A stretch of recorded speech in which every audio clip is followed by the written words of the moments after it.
Very royal, very loyal in my world. Very royal, very loyal, you're my girl.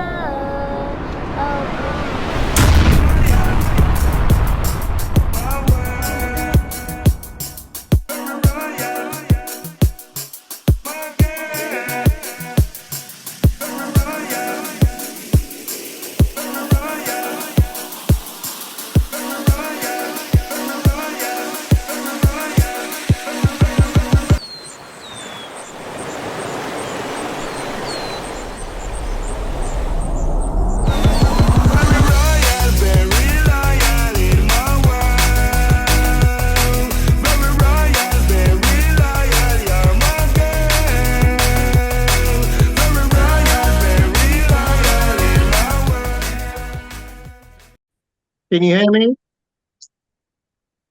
Los Perfectos. Can you hear me? Yeah, man. Yeah, man. What's poppin'? Perfect. Not too bad, man. I've just been so busy, literally, just been so busy running around doing all kind of stuff. But I'm here now. I realize, man, and I just want to have a quick chat with you about the UK music scene, your career as a musician, and the new music that you have coming out. Yeah, it's exciting moments Because ahead. you have a unique angle on music where you do music at different parties, right? Yeah. So I do it for charity events, schools, universities, corporate events, businesses. Not like mainstream, but I do get a lot of footfall with people coming to my parties and booking me. So yeah, I've been doing it for quite a long time now. Why do you think they keep booking you? I think it's because of um I always meet the customers' needs to what they want. Um they like me as a person. Um and I just think, yeah, I always just give 100% in anything I do. And what kind of music you play?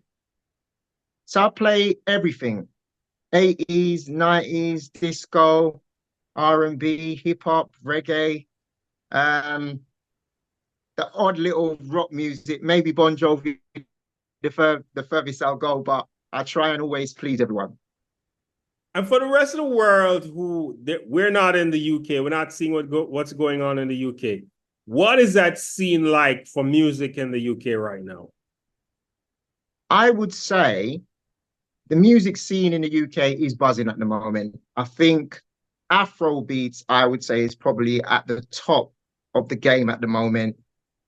Um, and they've all of a sudden just became these giants, the Burner Boys, the Remy's. Yeah, they've just done so well, um, just spreading Afro beats. And I also do think that with reggae as well, where the top as it used to be, I think there's room for Afro beats to just keep on improving.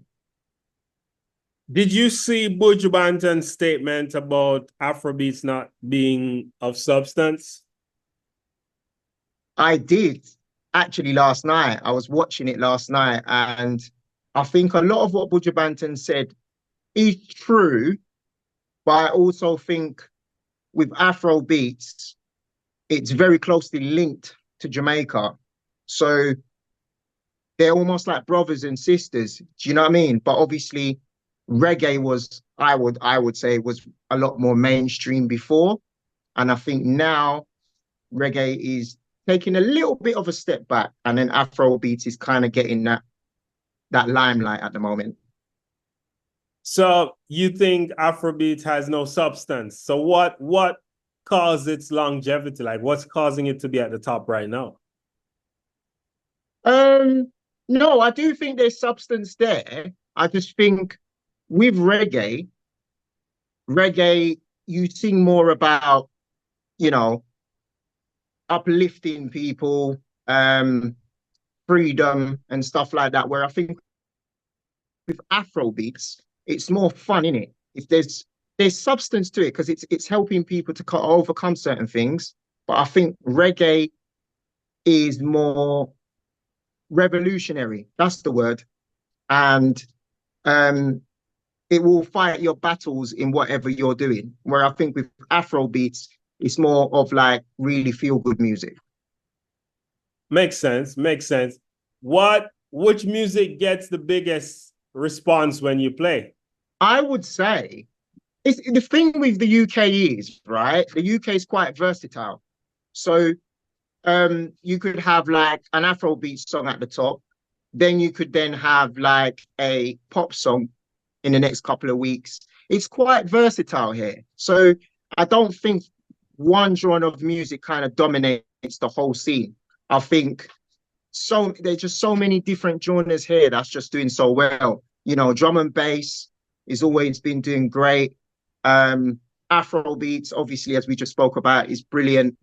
Um, I would also say normal pop music as well. But the next thing I would also say is drill music. It is probably one of the most popular musics at the moment in the UK. So the likes of Stormzy, Central C, as we both know, it's just really world renowned at the moment for music. You're a producer. Which one of them would you like to work with now? I think probably Stormzy because I growed up closely to where his neighborhood was. He kind of literally lived around the corner from me at the time. So I think probably Stormzy would be my first choice, and then probably maybe Central C after. The irony of you saying Stormzy and there being a lightning just now. I don't know if you saw the lightning in the background just now. No, I didn't. Just missed it. When he said Stormzy, there was a lightning just now. Yeah. Well, I must be saying something true. So Stormzy is a big one, and the world does know Stormzy. He's actually the one that people look to as the leader of the drill from a couple years ago. And I know there was a big riff about who started drill and so, but he definitely popularized it, especially in the US.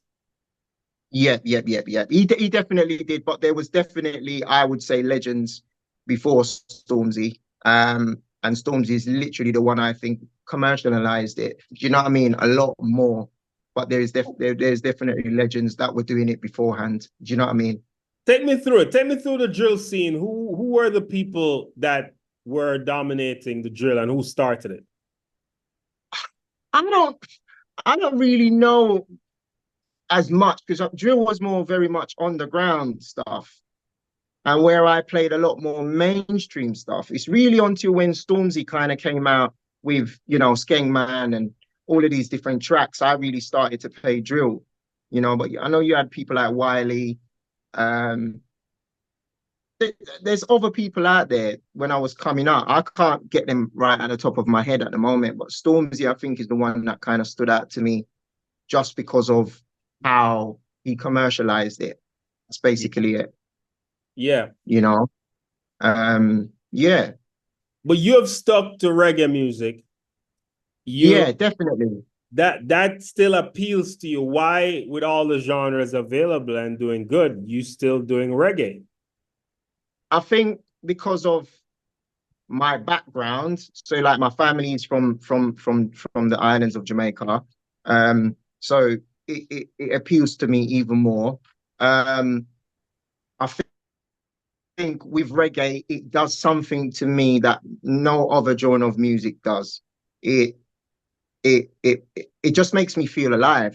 Do you know what I mean? It's one of the music that it will never ever die. It lives on forever. It's like they say with a reggae track, if you can get a hit with a reggae track, it will forever live on. Where I think with some other music genres, you might hear it for a couple of months. It's hot, but it's not going to live on forever. And I just think it spreads peace, love, which I emulate. And I think that is the reason why I really and truly play reggae all the time. Tell me about the new song, Very Royal. The video is going to be dropping soon. Tell me who directed it Where was it filmed and when will it be available? Yeah, so Very Royal. I mean, there is a great story around it. I would love to share it here now, but I probably won't yet because we got the music video coming out. It's not made like a normal music track. What I can say, it is a wedding song, and it was a dub plate for a wedding song that's turned commercial. So it is about love, marriage, honoring, the queen, your wife, your mom. Do you know what I mean? Whoever is royal to you within your life at that time, this is what this song is about. Um, with Very Royal, Clarity is he's been around for a long time. I, I think with Very Royal, he's getting a lot of exposure. He's from the Bonfire team, which is obviously to do with Anthony B. So yeah, he's done very great on this track. So it's his vocals that's on it. Sir Nuts is one of the next producers, which is in the UK with me. I've known Sir Nuts now for over 10 years. Um, we became friends of me playing at a party and me meeting him and stuff. And we didn't speak for such a long time because I took like 9 years from the music. And then when Very Royal came around, he was the first person that came to my mind to connect with to get it over the line because we needed it for the wedding. So um, Very Royal is just one of them tracks where I think when the reggae world properly hears it, it will do many things. Because it's a universal song. And as you know, love is a universal language. And I think that's what this song emulates. So you're looking to get sync licensing deals and Yeah. So yeah, I'm looking to get licensing deals. I am a record label myself, but I'm up and coming. But I am actually open-minded to anybody else that would want to partner up with me to get this track to another level. The visuals of the actual trailer that we've just done is done by Boss Light, which is from Jamaica. Great videographer. We work so good as a team. This guy, I mean, there's nothing I can say to this guy and he can't do. So look out for him because he's up and coming as well. To be honest, everyone that's a part of this project is up and coming. And that is what I love. I'm kind of building a team around me at the moment. And hopefully, one day it will pay off. it will. Music is victory in itself. Doing music is a success in itself because not everybody can do music. It's a privilege to be a musician, So you should really take. Who are your top 5 favorite artists of all time? Oh wow. So my top favorite. So obviously my first one's going to be Bob Marley because he's the king of reggae, right? My next is actually going to be Tupac. I think Tupac is a prophet. He sings about stuff years ago, like absolutely years ago, and it's happening now. I know there's obviously that other side to him and whatnot, but I'm not talking about that. I'm actually talking about his music and how he just put passion and heart into what he did. And I must say, there's one track I love called Changes by Tupac. It's probably my favorite track. Every time I play it, it's like, yeah, it's one of them tracks that just brings water to my eye because I just know how I could actually feel his pain on the beat. My next person would be, who would I say? Probably Bounty Killer. I do actually really like Bounty Killer. I think it's because he stands up for the poor, and I like that. I'm a little bit like that as well. I like to stand up for people who want to have a voice but can't have it. Next on my list would probably be I can't believe I've not said his name. Michael Jackson. Michael Jackson, as you know, is the king of pop. And I think he probably comes straight after Bob Marley than Tupac, to be honest. Do you know what I mean? Michael Jackson, there's certain things I see in Michael that I kind of see in myself. It's weird, I can't describe it, but he's just he's spiritual within his music. he's not an ordinary person, Michael Jackson. I think the way he dances, the way he moves, I think it's all about the way he feels at the time. It's a feeling, and I can see when he's dancing, it's almost like he's in a trance. And that is one of the things I know that makes Michael stand out as one of the greatest, because I think he's connected to God. Wow. How many? That's 5? Was Bob, that 4? I think I've Bob, got one more to go. Bob, Tupac, One more to Killer, Michael go. Jackson. Probably, I need to go a female artist now. I would say I do love Adele. I do love Adele, but I do really like Adele because I think Adele is probably like one of the last massive artists that's left out there that's doing it on a big scale. She's from Tottenham, which Tottenham is like one of our turfs over here, Tottenham, Brixton, all that. So I do actually really like Adele. But the other person I really like is Whitney Houston. Just through the fact that she's come from like a choir, a church singer. I started on a choir in a church. I used to play the drums. So there's a little bit of similarity there, which I really like. And she's got one of the best voices ever that you can imagine. It's almost angelic. So I would say her. Dope, dope, dope. DJ Paradise. This is World Music Views. Thank you so much, bro. Thank you. And we'll speak soon again. All right, cool. Respect, all right? Cool. Very royal, very